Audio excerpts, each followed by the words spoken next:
Assalamualaikum warahmatullahi wabarakatuh. Perkenankan kami dari kelompok 1 ingin mempresentasikan mengenai anggaran sektor publik dalam mata kuliah akuntansi sektor publik.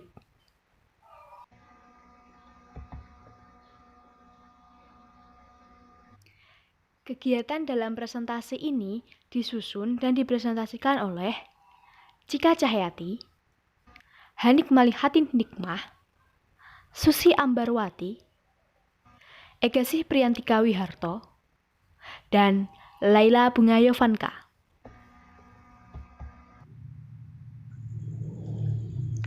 Yang pertama terkait dengan pengertian anggaran sektor publik.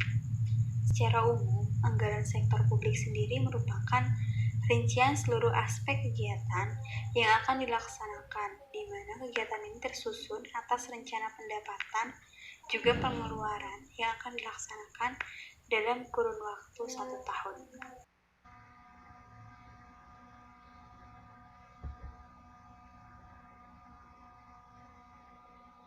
Kemudian, ada juga pengertian menurut para ahli. Yang pertama, menurut Mulyadi, anggaran sendiri merupakan rencana kerja yang dinyatakan secara kuantitatif serta diukur menggunakan satuan moneter dan standar ukuran lain dalam jangka waktu 1 tahun.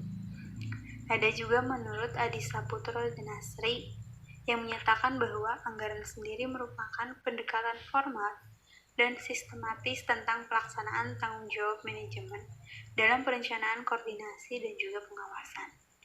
Sedangkan menurut Gomez sendiri, anggaran adalah dokumentasi dengan tujuan untuk memilih prioritas dengan sumber yang diproyeksikan. Anggaran sendiri menyatukan aktivitas atau tujuan organisasi untuk jangka waktu tertentu dengan informasi mengenai data yang dibutuhkan untuk aktivitas atau mencapai tujuan organisasi tersebut.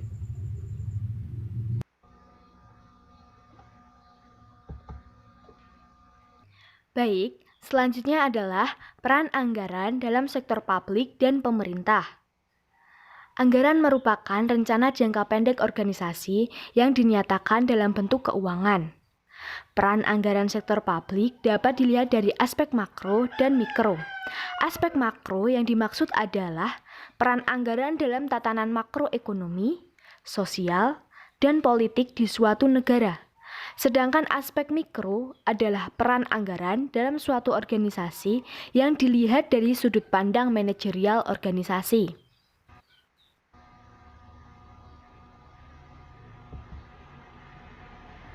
Peran anggaran dari aspek makro. Anggaran sektor publik dari sudut pandang makro berfungsi sebagai alat untuk mengalokasikan sumber daya publik, melakukan distribusi ekonomi, dan menciptakan stabilitas ekonomi, sosial, dan politik.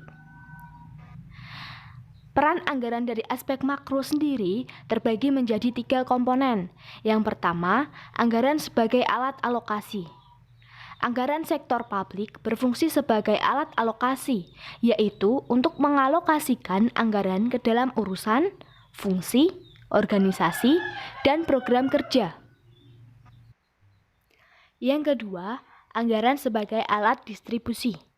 Anggaran sektor publik juga berfungsi sebagai alat distribusi, yaitu untuk mendistribusikan pendapatan atau sumber daya publik agar terjadi pemerataan dan keadilan ekonomi. Melalui anggaran sektor publik, ketimpangan ekonomi antar daerah dan antara masyarakat yang kurang mampu dengan yang mampu dapat dikurangi.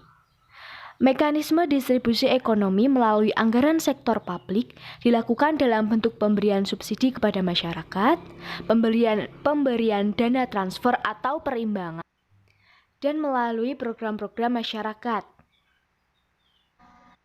Dan yang ketiga, anggaran sebagai alat stabilitasi.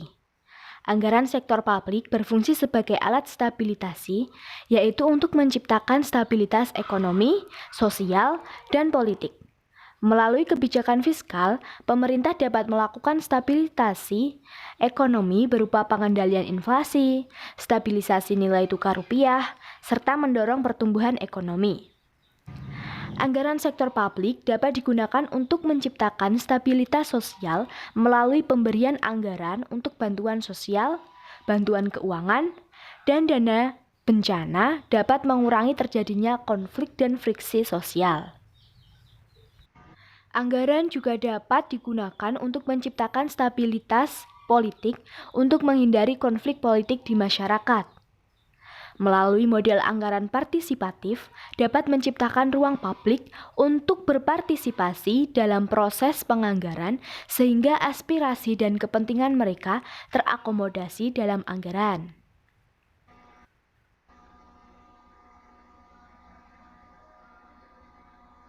Selanjutnya, peran anggaran dari aspek mikro. Terdiri dari 5 komponen. Yang pertama, anggaran sebagai alat perencanaan. Anggaran sebagai alat perencanaan berisi estimasi pendapatan yang akan diterima dan pengeluaran yang akan dilakukan selama periode anggaran. Anggaran juga berisi mengenai rencana program dan kegiatan yang akan dilakukan organisasi beserta kebutuhan dan yang diperlukan dengan target kinerja yang hendak dicapai. Anggaran ini berfungsi untuk menyelaraskan perencanaan jangka panjang yang bersifat kualitatif, strategik, dan non-keuangan dengan perencanaan jangka pendek yang lebih bersifat kuantitatif, taktis, operasional, dan keuangan. Kelemahan dalam perencanaan anggaran dapat menimbulkan masalah tahap pelaksanaan yang selanjutnya dapat mengakibatkan kegagalan. Kegagalan ini berimbas kepada kegagalan organisasi yang mencapai visi, misi, tujuan, sasaran, dan target yang ditetapkan. Komponen yang kedua adalah anggaran sebagai alat pengendalian. Anggaran di sini dapat berfungsi sebagai alat pengendalian manajemen agar orang-orang dalam organisasi yang bertanggung jawab atas implementasi strategi, program, kegiatan, dan anggaran bekerja sesuai dengan yang direncanakan dalam anggaran dan tidak menyimpang dari anggaran. Anggaran dapat digunakan untuk memantau tingkat capaian kinerja organisasi dengan target yang ditetapkan selama periode tertentu. Sebagai alat pengendalian, anggaran digunakan untuk menghindari terjadinya pemborosan, kebocoran dan korupsi anggaran, serta alokasi yang salah sasaran. Dalam organisasi sektor publik sendiri, anggaran dapat digunakan untuk mengendalikan perilaku para pejabat publik dari tindakan yang menyimpang dan menyalahgunakan anggaran negara. Untuk selanjutnya adalah anggaran sebagai alat koordinasi dan komunikasi. Anggaran di sini dapat berfungsi sebagai alat untuk mengkoordinasikan berbagai bagian organisasi dalam proses perencanaan, pelaksanaan, dan pertanggungjawaban anggaran. Koordinasi anggaran antar berbagai bagian dalam organisasi dimaksudkan untuk yang pertama, mensinkronkan program kerja dan anggaran unit kerja satu dengan yang lainnya, sehingga dapat dihilangkan duplikasi program dan anggaran. Yang kedua, mensinkronkan program kerja dan anggaran unit-unit kerja dengan visi, misi, tujuan, kebijakan, sasaran, target, dan strategi organisasi yang dituangkan dalam perencanaan jangka panjang, menengah, dan jangka pendek yang sudah ditetapkan. Dan yang ketiga, mensinkronkan program kerja dan anggaran unit kerja dengan dokumen perencanaan jangka panjang, jangka menengah, dan jangka pendek unit kerja yang bersangkutan. Anggaran di sini juga berfungsi sebagai alat komunikasi dalam organisasi antara atasan dan bawahan dan antar unit kerja. Komunikasi anggaran juga dilakukan antara eksekutif dengan legislatif sebagai pelaksanaan fungsi budget, legislasi, dan pengawasan. Yang keempat, anggaran sebagai alat penilaian kinerja. Organisasi atau manajer dinilai kinerjanya berdasarkan realisasi dengan target anggaran. Kinerja pendapatan dinilai baik apabila realisasinya lebih besar daripada anggarannya, karena anggaran pendapatan merupakan batas minimal atas pendapatan yang harus diperoleh. Sebaliknya, jika kinerja belanja dinilai baik apabila realisasinya tidak melampaui target anggarannya. Sebab anggaran belanja merupakan batas maksimal belanja yang boleh dilakukan. Selain kinerja pendapatan dan belanja, kinerja anggaran juga dapat dinilai dari realisasi surplus atau defisit pembiayaan serta sisa anggaran. Penilaian kinerja anggaran umumnya menggunakan analisis selisih atau varians anggaran. Analisis varians dilakukan dengan cara mengevaluasi selisih yang terjadi antara anggaran dengan realisasi. Selisih anggaran dapat dikategorikan menjadi dua, yaitu selisih menguntungkan atau favorable dan tidak menguntungkan atau unfavorable. Dan yang kelima, anggaran sebagai alat motivasi. Anggaran di sini bisa berfungsi sebagai alat motivasi jika pencapaian target anggaran diikuti dengan adanya insentif, bonus, dan kompensasi yang berbentuk keuangan atau penghargaan sosial, dan psikologis yang bersifat non-keuangan atas prestasi yang telah dicapai. Anggaran yang terlalu tinggi targetnya dan dinilai tidak mungkin dicapai dapat menyebabkan pesimisme pengguna anggaran sehingga menurunkan motivasi. Sedangkan anggaran yang terlalu mudah untuk dicapai juga dapat melemahkan motivasi karena tidak ada tantangan yang berarti.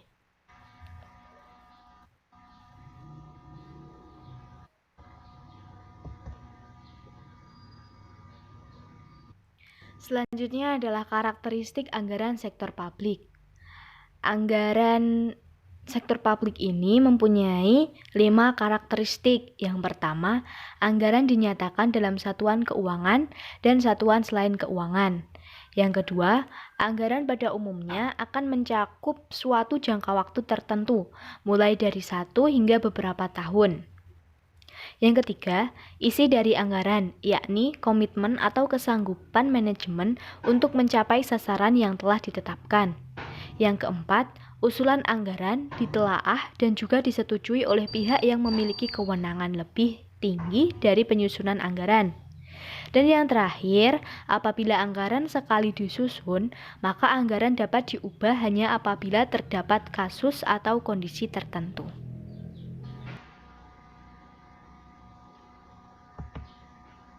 Pendekatan penganggaran sektor publik. Pendekatan penganggaran sektor publik dibedakan menjadi 2 bagian, yaitu pendekatan fungsional dan pendekatan pengambilan keputusan. Yang pertama, pendekatan fungsional.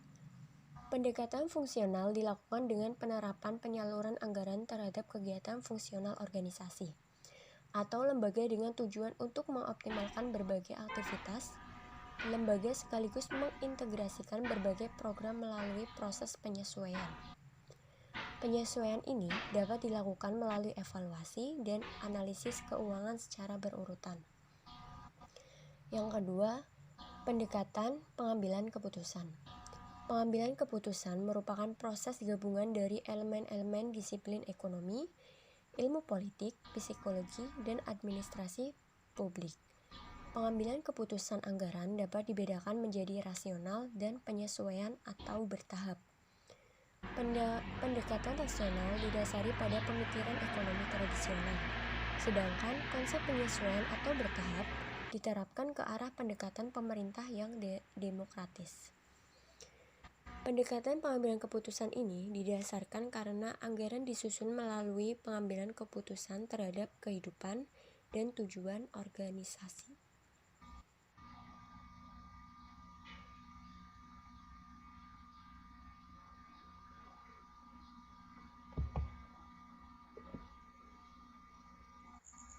Kemudian terkait dengan jenis-jenis anggaran. Secara garis besar, anggaran dapat diklasifikasikan ke dalam beberapa jenis.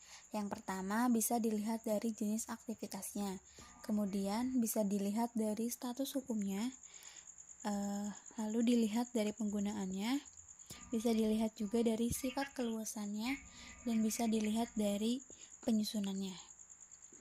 Yang pertama dilihat dari jenis aktivitasnya, ini dibagi menjadi 2. Yang pertama ada anggaran operasional dan juga yang kedua anggaran modal.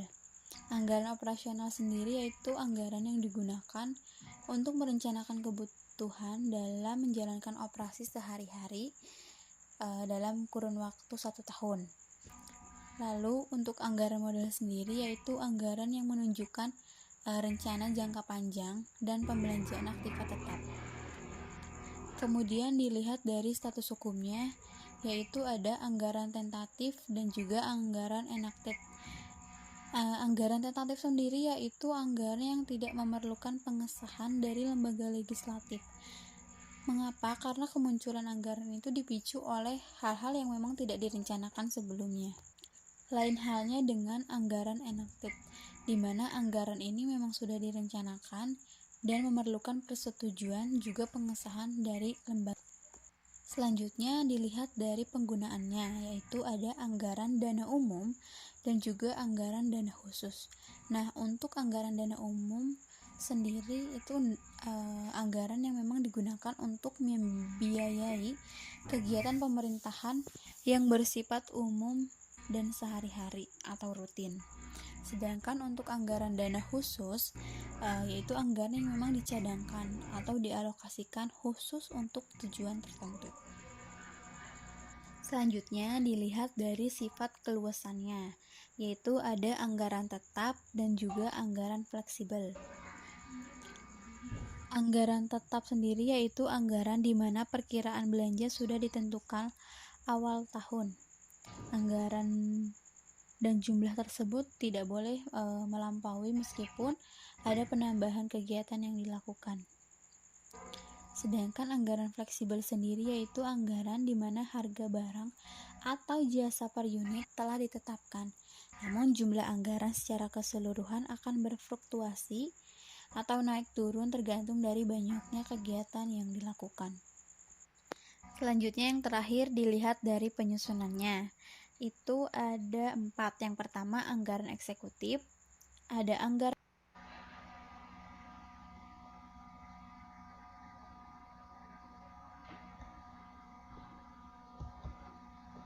Selanjutnya pencatatan akuntansi sektor publik. Pada penyusunan dan penyajian laporan keuangan sektor publik dapat dilakukan melalui beberapa alternatif cara. Masing-masing cara pencatatan akuntansi berimplikasi pada laporan keuangan, khususnya masalah pengukuran transaksi dan penilaian yang dilaporkan dalam laporan keuangan. Pencatatan akuntansi keuangan sektor publik memiliki keterkaitan dengan sistem akuntansi serta implementasi standar akuntansi.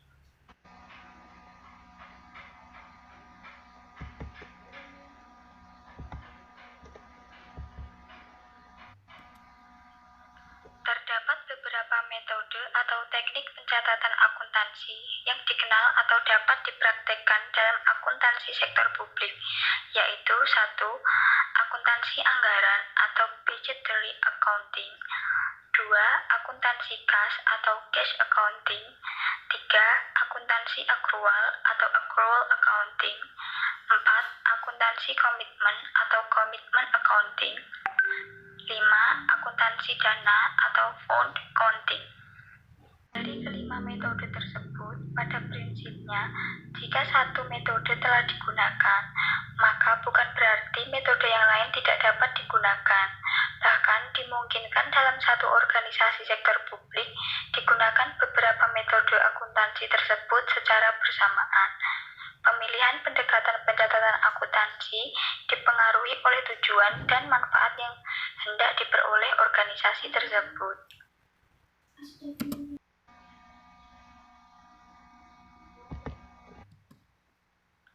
Pada pencatatan akuntansi anggaran dilaksanakan oleh Menteri Keuangan selaku Bendahara Umum Negara dan oleh pimpinan kementerian atau lembaga melalui sistem akuntansi instansi atau SAI. Pencatatan akuntansi anggaran pada Bendahara Umum Negara dapat diklasifikasikan menjadi 2, yaitu pencatatan akuntansi anggaran pada sistem akuntansi kas umum negara atau SAKUN dan sistem akuntansi umum atau SAU. Akuntansi akuntansi kas mencatat transaksi terkait dengan penerimaan dan pengeluaran kas, serta saldo kas dalam buku kas. Akuntansi kas ini digunakan karena sederhana, mudah dipahami dan diaplikasikan, objektif dalam melaporkan kas, serta sangat bermanfaat untuk pengendalian kas. Akuntansi akrual pada sektor publik digunakan untuk menentukan biaya pelayanan dan penentuan harga atau tarif pelayanan. Penggunaan akuntansi akrual pada sektor publik antara lain disebabkan karena adanya tekanan reformasi akuntansi sektor publik yang mendorong dilakukannya pengelolaan keuangan publik serta transparan, akuntabel, ekonomis, efisien, dan efektif. Akuntansi komitmen mencatat transaksi lebih awal dibandingkan akuntansi akrual dan akuntansi kas. Akuntansi komitmen segera mencatat transaksi seawal mungkin, yaitu pada saat terjadi komitmen untuk melakukan suatu pengeluaran di masa datang, bukan pada saat barang atau jasa diterima ataupun dibayar. Pada akuntansi dana, kerangka konseptual akuntansi pemerintahan pada Peraturan Pemerintahan Nomor 71 Tahun 2010 tentang standar akuntansi pemerintahan dinyatakan mengenai kemungkinan penggunaan akuntansi dana untuk tujuan pengendalian. Penggunaan akuntansi dana pada akuntansi pemerintahan di Indonesia memungkinkan dilakukan karena dalam sistem anggaran pemerintah terdapat beberapa program spesifik yang memerlukan pertanggungjawaban dana atas program yang dilaksanakan, sehingga sumber dan penggunaan dana serta saldo dana program tersebut perlu dibuat secara terpisah.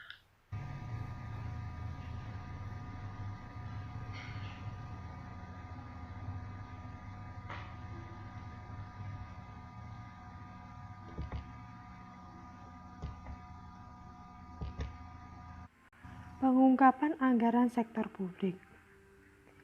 Anggaran sektor publik disajikan dalam Laporan Realisasi Anggaran atau LRA dan Laporan Arus Kas.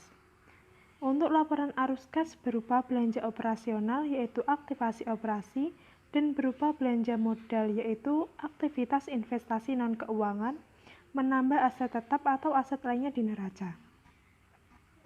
Untuk pengungkapannya, anggaran sektor publik diungkapkan pada catatan atas laporan keuangan atau CALK. CALK sendiri yaitu salah satu unsur laporan keuangan yang menyajikan informasi tentang penjelasan atau daftar terinci atas nilai suatu pos yang disajikan dalam laporan realisasi anggaran, neraca, dan laporan arus kas dalam rangka pengungkapan yang memadai.